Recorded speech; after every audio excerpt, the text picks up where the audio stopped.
ইসলামী চিন্তাবিদরা বলছেন, হজ ও কুরবানি ইসলামের গুরুত্বপূর্ণ বিধান ও বিশেষ ইবাদত। হজে সবাই যেতে না পারলেও মহান আল্লাহর সন্তুষ্টি পাওয়ার উদ্দেশ্যে ঈদুল আজহায় পশু কুরবানি করেন ধর্মপ্রাণ মুসল্লিরা।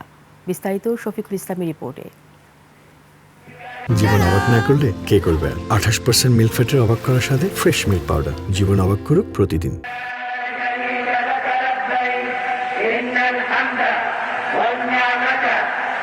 সৌদি আরবের পবিত্র মক্কা নগরীতে চলছে হজের আনুষ্ঠানিকতা। যারা যেতে পারেননি তাদের জন্য ইসলামে রয়েছে বিশেষ আমলের বিধান।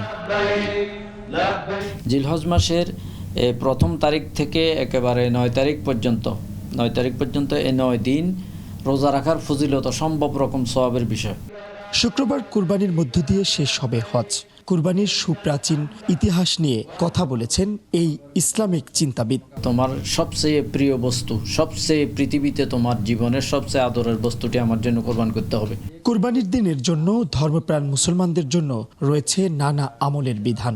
চাঁদ দেখার আগ পর্যন্ত মানুষের প্রয়োজনীয় চুল নখ যেগুলো কাটার এগুলো কেটে ফেলছে, এখন আর কাটবে না।